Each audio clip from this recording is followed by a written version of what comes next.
हम अपना lesson continue करते हैं वाटर का। ओके, यहाँ मैंने आपको आंसर्स बता दिए। अब कहते हैं लेट अस मेजर।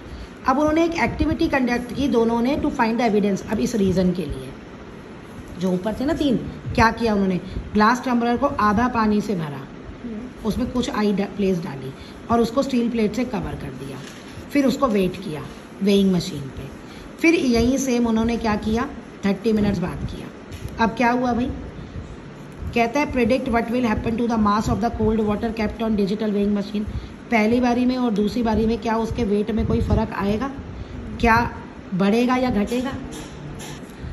अब ग्लास टम्बलर में उन्होंने रखा, आपने ग्लास टम्बलर को हाफ भरा, उसमें आइस क्यूब्स डाल दी, उसको कवर कर दिया, यानी ना पानी आ सकता है ना पानी जा सकता है उसके अंदर। फिर आप उसे इतने टाइम पे ऑब्जर्व कर रहे हो, तो आप क्या ऑब्जर्व करोगे। मेरे को जो पॉसिबल आंसर समझ में आ रहा है वो मैं आपको बता रही हूँ, एक बार अपनी टीचर से भी ज़रूर कंफर्म कर लेना। वाटर का वेट थोड़ा थोड़ा बढ़ेगा।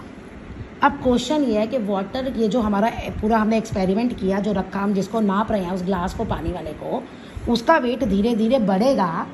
अरेंजमेंट का क्यों बढ़ेगा, क्वेश्चन ये है कि वो क्यों बढ़ेगा। तो इसका आंसर ये है, जब आपने उसको ठंडा करके रख लिया, अभी आपने पढ़ा उसके बाहर पानी की बूंदें आ जाती हैं। जैसे जैसे टाइम बीतेगा तो जो एयर में वाटर वेपर प्रेजेंट है वो ज़्यादा से ज़्यादा कंडेंस होगी, तो बाहर ज़्यादा से ज़्यादा पानी आएगा। तो ये जो वेट यहाँ पे, जहाँ जो वेट था वो तो एग्जैक्ट वेट है उसका, उसके बाद जो बढ़ता हुआ वेट आया वो जो वाटर वेपर एटमॉस्फेयर से वाटर में कन्वर्ट हो रही है, ये उसका वेट है, तभी वो बढ़ता जा रहा है। ओके, तो यहाँ पे ये है ये। अब यही आप पे डिफाइन, इसी को जो एटमॉस्फेयर में वाटर वेपर प्रेजेंट होता है उसे हम कहते हैं humidity. The amount of water vapour in air is known as humidity. ये आपको चाहिए।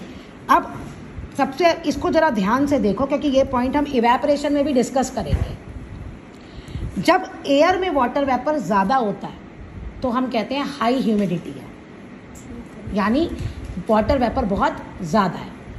रेनी सीजन में होता है, हमारा पसीना जल्दी सूखता नहीं है ना, चिपचिपा महसूस होता है, ये हम इवेपोरेशन में डिस्कस करेंगे क्यों ऐसा होता है। और जब वाटर वेपर कम होता है एयर में तो हम कहते हैं लो ह्यूमिडिटी है। हाई और लो याद रखना। अब कहते हैं कुछ वाटर ड्रॉपलेट्स, वही ग्लास टम्बलर पे आई, water vapour from the air comes in contact with the cold surface get converted into water through condensation. ये रहा आपका उसका बाद का आंसर। जो वो 3 क्वेश्चन थे ना, ये भी है वहाँ। वाटर वेपर एयर में प्रेजेंट है, वो कोल्ड सरफेस के कांटेक्ट में आई और वाटर में कन्वर्ट हो गई। ग्लास टम्बलर का बिल्कुल एग्जैक्ट आंसर है ये।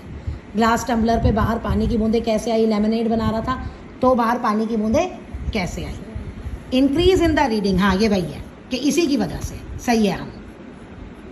ओके, तो इंक्रीज इसी पानी की वजह से है जो बाहर आ रहा था। ओके, तो ये इसको उसका आंसर मिल गया कि भैया कहीं ग्लास से भी नहीं निकला, कहीं बाहर भी नहीं आया, तो वो तो जो एयर में था वही, उसी की फॉर्म चेंज हुई है।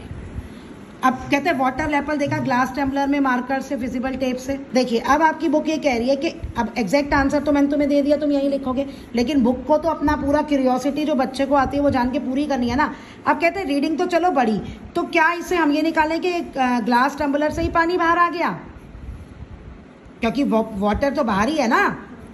कंक्लूड दैट, कहते हैं कैन वी ऑल्सो, क्या हम ये भी कंक्लूड कर सकते हैं water collected outside tumbler is only due to condensation. No, we can not say. अभी हम ये एक्टिविटी देख के नहीं कर सकते कि ग्लास से पानी बाहर आया या नहीं आया।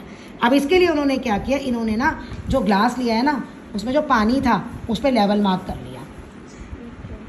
पहले भी लेवल मार्क कर लिया, पानी आने के बाद भी उस लेवल को चेक करो, तो लेवल तो सेम है। अगर लेवल सेम है तो मतलब ग्लास से तो पानी बाहर आया नहीं, ये कंडेंसेशन से ही पानी बाहर आया, कंडेंसेशन से ही बाहर पानी आया है। ग्लास के अंदर पानी का कोई रोल नहीं है, बस जो आइस है उसने सरफेस को ठंडा कर दिया और उस ठंडे की वजह से कंडेंसेशन हो गया। ठीक है, ये वही कह रहा है कि वाटर नीचे नहीं गया। This activity shows that water is not seeping, glass tumbler से वाटर बाहर नहीं आया, एक्स्ट्रा वाटर जो है वो कंडेंसेशन की वजह से है।